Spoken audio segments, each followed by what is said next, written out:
Bounce, Johnny, I messed up right there. Started to go sports on the fly, but we combined our shows. It's flying off the bounce right here. Wednesdays, 2 p.m. WICR. Now, guys, only a few minutes left, and the NFL season starts tomorrow. My New England Patriots kicking it off with the Pittsburgh Steelers. The biggest story of the offseason, Deflategate. Tom Brady, a 4-game suspension, getting it removed. Hashtag free Brady. Should he have gotten a suspension? Should it have been 1 game? Should it have been 2? Should it have been 4? Is the fine okay? Where do you guys stand on this? I really admire Belichick and Tom Brady. I really do. They just do whatever it takes to win. They really do. They didn't do anything wrong, did they? They just do whatever it takes. They find loopholes. And they do what they have to do in order to come out on top. And usually they do, as we've seen, because Brady won the appeal, right? Yeah. What else does Brady have to do? I mean, tuck and roll call, 2001, cheating in all the Super Bowls, paying people to legally get their tapes. Am I correct? Deflating footballs. What else can this man do? Johnny. To win championships. Johnny. And I'm just picking on Ian because, I'm an Oakland Raiders fan. But. Johnny, let me correct you right here. The tuck rule had nothing to do with the New England Patriots. That was an NFL rule that I'll agree with you was a faulty rule. Yeah, it was definitely. It was a faulty rule. Raiders would have had a dynasty. But Thank you. So if you put the blame on the Patriots on that one, the fact that the refs made the call based on the rule that was in place, nobody did anything wrong there, and it was a faulty rule, which is exactly why they have since removed the rule or reversed it. Cheating in the Super Bowls, it was only the one Super Bowl. Oh, well, still cheating, though. It was only one Super Bowl. The Patriots have been in 6 since the start of the Belichick-Brady era. So 1 out of 6, well, I'll admit that it's 1 more than it should be. It's not 6 for 6. It's not 6 for 6. Now, Brady, should he have gotten any suspension? Was 4 too much? Should it have been 1? Should it have been 2? Or is the fine okay? I think the fine's fine. Well, one thing that made it hard for Brady was him destroying his cell phone. That would have made it hard for him. But I think 4 was a little too much because Tom Brady wasn't actually the one deflating the footballs. So that's one thing you gotta say. He wasn't the guy. He wasn't the main guy. There was other people a part of this whole Deflategate situation. So I think if you wanted to suspend him, I would give it 1 game. But 4, I thought for the league was a little too much. It's just that you got to remember, people, just because he's Tom Brady, that's who we're calling out on. But you got to remember, there's other pieces that helped out with this whole situation. The Patriots do whatever it takes to win. Yeah. Whatever it takes. That's why Reggie Wayne quit. Did you guys hear about that? Reggie Wayne said it was too tough. Yeah, it was too tough for him. Yeah, that's why Brady, being the 199th pick in the NFL draft, 1 year later was the backup quarterback. Drew Bledsoe goes down. He's in the starting role. And then when Bledsoe comes back healthy, Belichick picks Brady, the kid, to go as the starting quarterback instead of Bledsoe because Brady spent so many hours and studying tape, doing whatever it took to get better, to improve upon his status of being the 6th quarterback selected in the draft. And you know what? Can you name any of the other quarterbacks? It was Mark Mulder. It was Chad Pennington. The 2 of them had mediocre careers, and the other 4 were absolute busts. It's because they put in the time and the work and exactly what you said. Now, going off of a little, quoting one of my friends, which I don't necessarily agree with, but if you ain't cheating, you ain't trying. Mm-hmm. And listen, you mean to tell me that the New England Patriots are the only organization? There are 31 other organizations in the NFL. They are the only ones that have ever, in the history of the league, done anything shady. No. Of course not. They're the only team that has ever influenced the air pressure in the ball. No. But one thing you have to say, the reason why the Patriots so big is because of Tom Brady. And they win. And they win. When guys like Tom Brady, you have a winning organization, there's always people out there that wants to come after you. They're always gonna want you to fall. If you ain't got no haters, you ain't popping. Yeah. You know? Now, So. I think that the 4-game suspension. Let's just look at the 4-game suspension as opposed to the whole Patriots organization, Belichick, Brady, everything. 4-game suspension, way too out of line. Way too out of line when you consider these factors. Ray Rice initially got 2 games. Yeah. For video, when there was video evidence of him beating up his girlfriend. Brady's The man. evidence against Tom Brady is that he destroyed his text messages. That's the only thing.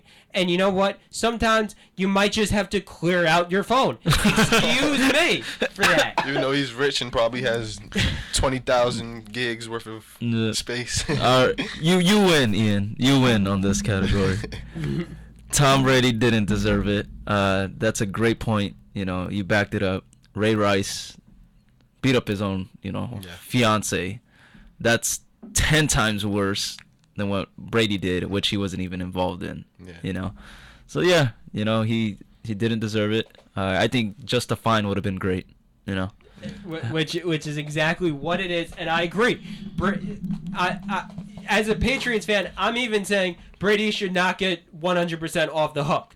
I'll be the first one to admit it. There's some circumstantial evidence that proves that he knew about it, had a part in it, whatever you want to say, and he should not be scot-free. The fine is fine, and I wouldn't like it, but I'd even be somewhat okay with a 1-game suspension. Am I glad that it's no suspension? Absolutely, and I do think if you asked me what I thought, I would say a no-game suspension. But I would be able to live with 1, but the 4 was completely out of line, and Roger Goodell was only making a 4-game suspension to make a statement that he is hard against people breaking the rules and crimes and everything. But okay, we are just about out of time. One other story, I'll let each of you guys touch on one other story, because I feel like this Brady story has just taken off and everything else in the NFL has taken a backseat. So each of you, everyone, will get 1 minute, and you got to tell me your biggest story for the NFL, either from the offseason or looking ahead to this season. I'll start off.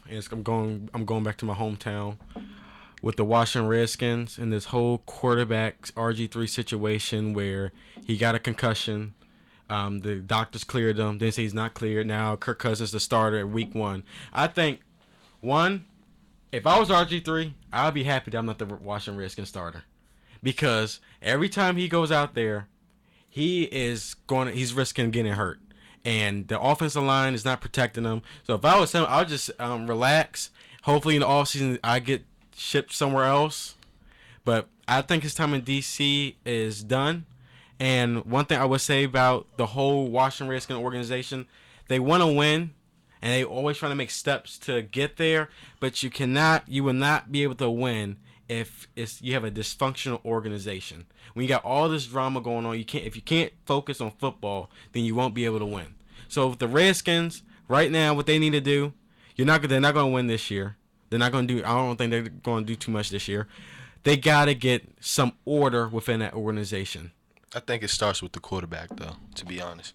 I think RG3, he's best friends with Daniel Snyder, the owner. Yeah. I don't think the players around him like that very much. Yeah. He has special privileges, eating lunch with him and dinner with the owner of the. You know, it's like he's put on a pedestal, and he's just Daniel Snyder called him the savior of the Washington Redskins. I don't. And isn't it crazy how doesn't it seem like the offense just runs so much smoother when RG3 isn't in the game? Yeah, Daniel Snyder called him the savior. I'll say for Daniel Snyder, RG3 was giving him money. That's what it was. Think so? Yeah, I think it was just getting people to buy tickets to go to the game to watch him play after that stellar rookie year, and then he came back from the injury where it was the injury he suffered in the playoffs where he should have took a year off, but he came back for week 1. It sold tickets, it got all the hype, selling jerseys and all that stuff. I think for Daniel Snyder, RG3 was a dollar sign. Yeah. And one thing you have to say, and you got to protect, and that's why he gave him the dinner. Give him the free limo ride. Yeah, you was the money. You gotta keep the guy making you the money happy. Yeah, I think Captain Kirk's gonna show out this year though. I really do. That's a really great point with RG3 as a dollar sign. Johnny, let's hear it. Close it out. Well, not for the Redskins. I mean, that's your guys' hometown. I'm gonna go back to my home state in California, the Oakland Raiders, Cali. drafting Amari Cooper. About time. You know what happens when you go to Oakland though? Known as the Bad Boys, but your career is automatically over. But let me tell you, about time that we did not make a bad mistake on a great pick. Yeah. Not passing over a good, or actually not even a great player. Because there were opportunities we could have drafted Aaron Rodgers. There could have been chances to get Deshaun Jackson, Larry Fitzgerald. Al Davis likes people that are fast. Yeah. Don't matter if you don't have the hands. You have to be fast. And where's he at? Nowhere. Right. Jamarcus Russell, nobody. I mean, about time. Amari Cooper, great hands, great footwork. Reminds me a lot like Jerry Rice and like Tim Brown put together. And they actually gotten an opportunity to see him practice. Yeah. And they were amazed the way Amari Cooper was. Great talent. And a young defense on the rise as well. Khalil Mack, spectacular. Derek Carr, people are sleeping on him. Don't forget, folks, he went 21-12 and over 3,000 yards last year with no offensive line. Yeah. No offensive line. And this year, who knows? Even better. Latavius Murray was injured last year. Pretty good. Has a lot of potential. But there's a lot to be proven. Raiders are on the rise, folks. Just win, baby. Just win. Al Davis. You can't close out a show better than that. Words of Al Davis. Closing out this first episode here. It's 3 o'clock. That means we have to be off. This was the inaugural Flying Off the Bounce, and we'll be doing a lot more flying and bouncing in subsequent episodes. We hope you join us. See you next time.